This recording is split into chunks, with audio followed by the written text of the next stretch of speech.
Cyberpunk 2020. The game's so breathtaking you're going to need an inhaler every 2 seconds. It so happened that I've been working on Witcher trilogy for the good part of Corona age, so I had a good perspective on what to expect. Good storytelling, terrible/okay game design, gameplay, bad optimization and a swarm of bugs at launch. So when the first wave of outrage started, I've been a bit skeptical.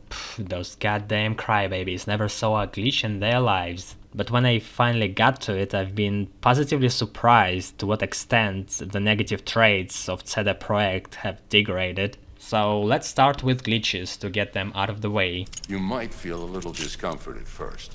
Blurred vision, low contrast, glitches. Falling through a map, classic. Oh no! Cars launching into the air in random moments, going through walls, even in the cutscenes, or generally being involved in some sort of shenanigan at any given time. Invisible weapons, finger guns.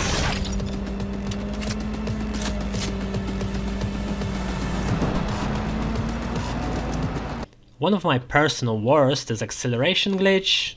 If you're standing on an object with some kind of angle, the game's sometimes going to propel you in random direction with random force, and if its direction was down, you're going to turn into a bloody pancake for no good reason, losing time and progress. Speaking of gore pancakes, if you're laying down an unconscious, still alive enemy on the ground, sometimes they're going to hit it so hard as if they've been dropped from a stratosphere. Then they're going to leave a puddle of goo and fly off to alert the enemies. I hope... What the fuck was that? Why? How? My condolences to people who tried to play it as a pacifist run. I can imagine your frustration here. Oftentimes in stealth, enemies going to see you through a solid object. They will continue to see me somehow, even though I'm fucking... Yep. Stupid. Dropping a body on the ground may also result in enemies detecting it, no matter if they saw it or not. It happens so often that I had to adapt to it and dispose of the bodies as fast as possible. I'm still not sure what triggers it, but just sometimes they have a stroke of omniscience. Why? Come on, why?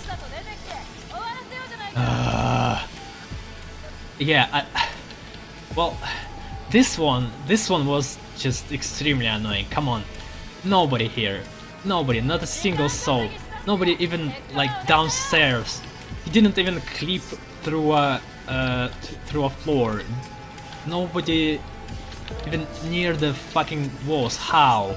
Just laid him for a 1 second, and they found him. Oh man, imagine those dorks who tried to play it perfectly in stealth. Yeah, I was playing stealthy. Hold up. It's paid to get inside. Oh, wait, what? Okay. You're not supposed to see me. First time at your casino. What the fuck? Are you kidding me? We had a... What? Jumping burgers. I think everybody saw this one. Mysterious explosions. Oh, what? Roblox state-of-the-art textures. And this one for me is actually fine if it appears on the street somewhere. I can understand problems with loading there, but oftentimes it happens after the game loads a scripted scene and it's still there. Am I supposed to take it seriously, this powerful moment? Jakey's being so goddamn determined to be somewhere ignores any kind of physics. Palm trees in Night City trying to mimic traits of their inhabitants, and as you can see, succeeding quite well.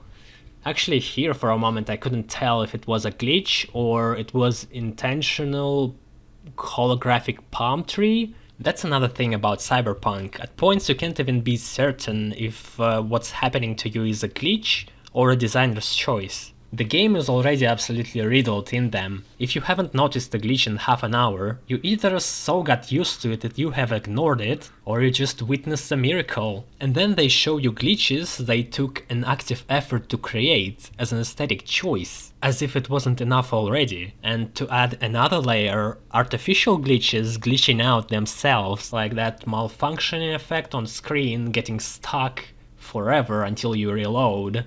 Elements of user interface generally very sticky, like item you happened to pick up a few minutes ago, and even music of all things. There was this guitar riff in Keanu Silverhand's Past that starts on a riot scene and plays on a loop and never ends. After 1 minute I've been just thinking it was a weird, slow, repetitive choice of music and it's still going somewhere.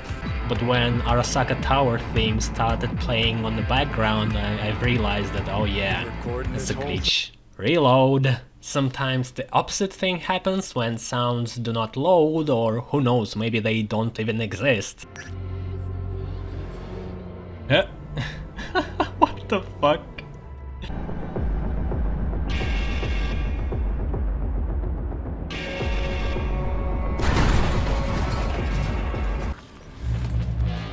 Where the hell's Rogue? Sit. Stay. That's what I thought. Trying to run a business here. Thanks, Brick. Oh, That was... there's supposed to be a party happening Let's here? go. Okay, now if every bug and glitch gets fixed just right now in this very instance, the problem is it's still not going to be a good game. If it was something good, people wouldn't care much about bugs at all, it would be just some funny thing that happens. But because it's a boring game, devoid of any fun and entertainment, it's easy to point your finger at glitches and say why the game is bad, but the problems are just all over the place. I've been playing on very hard difficulty and it was actually good. Enemies do not turn into damage sponges and what it does it just makes you easier to kill, and I do like this approach. The only problem I had was police encounters when they just spawn behind you and shoot you 1 or 2 times and you are dead, but it goes more for how NCPD designed. Okay, maybe designed is a little bit too strong word for it. It's just not a problem of difficulty. The character creation was fine, the most noticeable thing being of course picking your genitalia. The one major flaw though, that they got rid of gender choice, but then instead of creating the game with this idea in mind, they just sneakily put it in voice.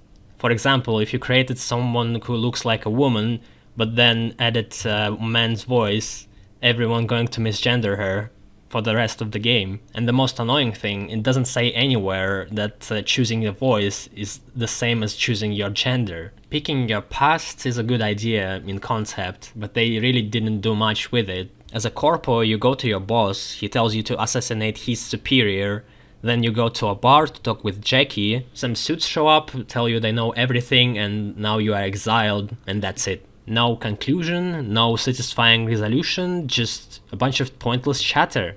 Dragon Age Origins in 2009 did a better job than this. 6 mini-stories with their own conflicts that get entangled by the end. What we got in Cyberpunk is just lazy. After a life path story, you're getting yourself into a big heist, and that's the favorite part of the game for me. Again, CD Projekt is very good at creating and presenting characters. And it's not just voice acting or what they're talking about, it's also body language, just the way they sit sometimes, or their facial expressions. Jackie is this meaty dude, your partner in crime is very likable, even though he appears like a thug. It's funny to see that behind all that, it still hides this almost childish naivety and dreams and ambition. And when he died, I felt bad. I wanted him to stick around longer, and that's nice character development.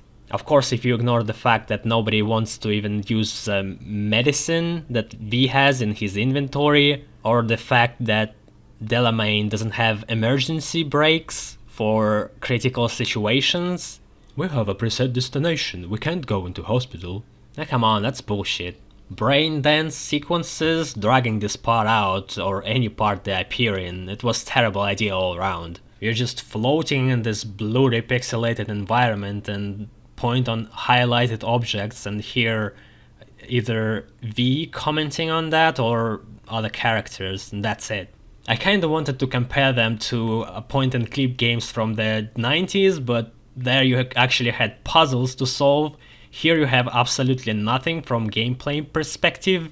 They should have been skippable at the very least. Then we have first glimpse of Johnny Silverhand's past, and the game is still good at this moment if you're not too sensitive about playing as a terrorist who is basically doing 9/11 all over again by blowing up a huge skyscraper. Arasaka Tower score is a big part why it's so satisfying, and music in general in Cyberpunk is good. The battle music especially is very empowering. Flourishings with the gun look nice, but it's a bit disappointing that it tied up to a weapon instead of being tied to an attribute like reflex. There is a very weird cut when Silverhand is about to get smashed by Adam, but then his interface glitches out and he appears on the roof. What? Then the only thing he does just falls from a helicopter and finds himself in the same fucking situation? That slip of a hand was so important to include.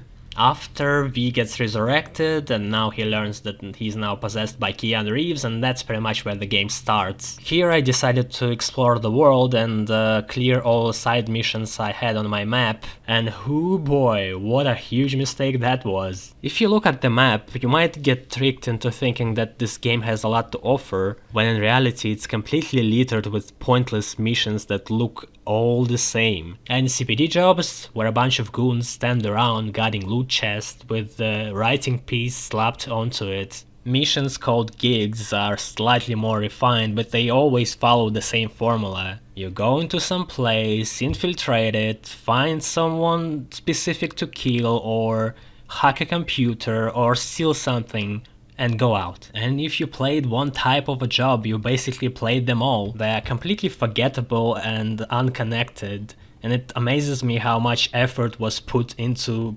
systematically bore your player. Gigs almost could work as a part of something bigger, you know, something like guilds and Elder Scrolls. You could work for a corporation, we have Biotechnica, Militech, Hiroshi, or work for a gang. We have 6th Street, fucking Tigers, whatever. Anything. Pick anything. You can even think up of a progression with fixers you technically work for, but they are so static.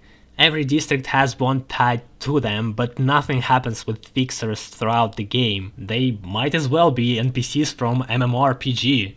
What kept me going with these missions is the hope that if I clear this one region, the next one going to be different, but it never was. Eventually I burned out and stopped playing for a month, and I didn't feel like I want to get back to it. I just finished it forcefully out of obligation. It's almost like the game doesn't want you to have fun.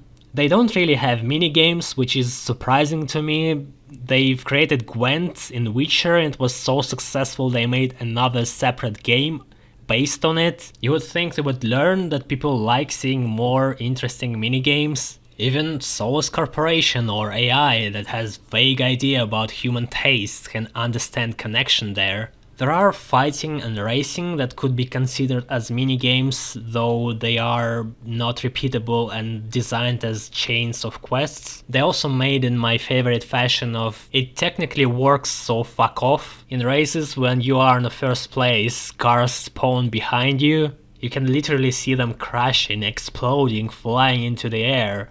But then in the next moment they are fine and catching up again. Fist fighting is really weird and clunky. Your opponent's just going to slide, warp, or auto-aim on you. And it feels even more awkward and disorienting when sounds of punches are just missing sometimes. Though when you get to implanting gorilla arms, fight's going to get 10 times easier and faster, so you don't have to deal with this crap. Cybernetics could be considered major theme of the setting. In the beginning they replace your eye and modify your arm. You can see an animation, but when you actually go outside of main story and do it yourself, they just give you this menu to browse and nothing else. I want to see my legs cut off, I want to see my arms replaced, I want to see how they swap bones. At this state, it doesn't feel like you're doing a reversible change with your body, but rather going into the grocery store for a loaf of bread. Same goes for drinking. There's a lot of bars, but all you can do is just open up a menu again. And they already have the animation and story missions. It seems like the easiest thing to include for players to do it outside of them. Who needs immersion when you have a load of quests? They are really obsessed, and it was always a problem, making everything through missions. As someone for buying cars? Nah, let's make them look like any other side quests, and every goddamn fixer on the planet going to spam you with vehicles you don't want to buy. And it's been driving me insane, considering the time I've been playing it. You know what else frustrating? Armor. On clothes. Armor stat on fucking clothes. God damn it, how can you be that bad of game designer? T-shirts, jeans, skirts, even glasses. You know what? Epic polycarbonate laced bulletproof armored vest provides less protection than a bra? Okay. They remind me of instinctive animals that do things that make no sense in different environments, but they do it anyway because it worked for their predecessors in the wild. It's not The Witcher. It's not the same, just make a wardrobe. Your artists created a lot of costumes, but every player going to look like someone who escaped from mental hospital because they're going to reasonably assume that maximizing your defense and slots for modifications is very important.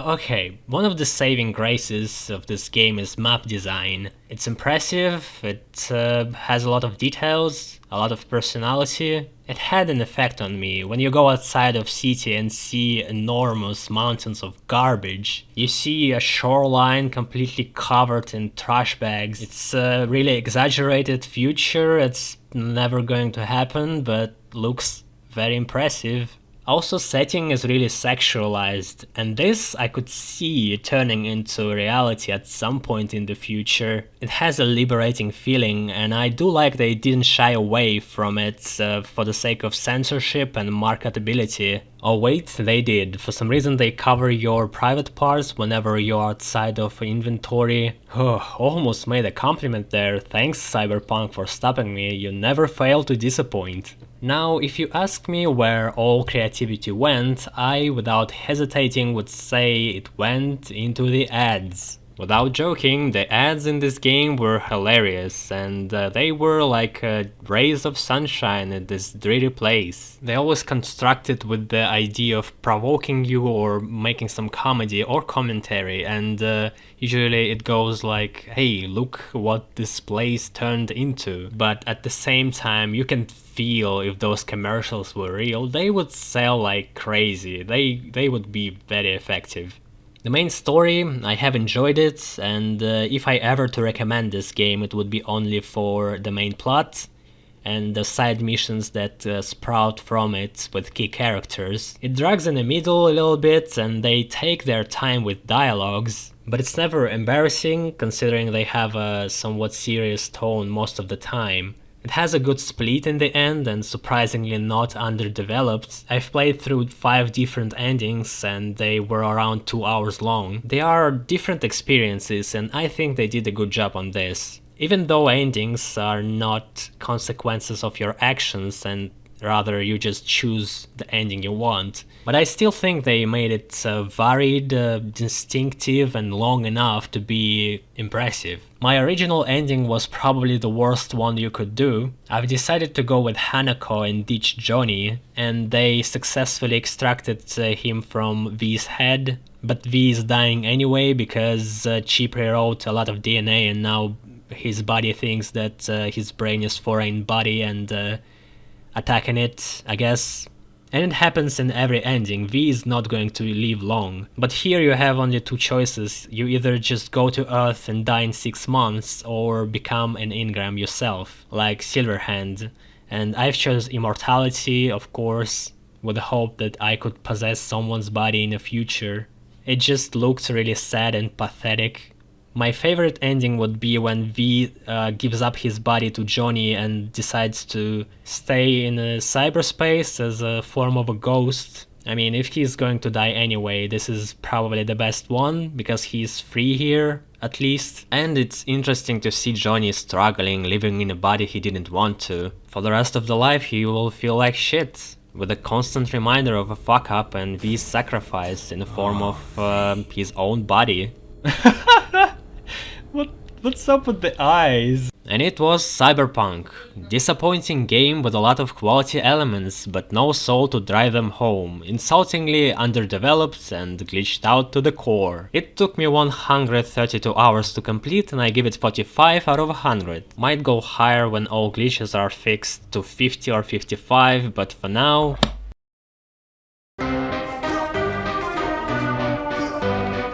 Listen, I don't give a maggot ass if it gets here by elevator. You have to hold it up the stairs. Okay, it didn't interrupt conversation, I guess. The fact that the guy had a broken neck, he just really wanted this time to be done.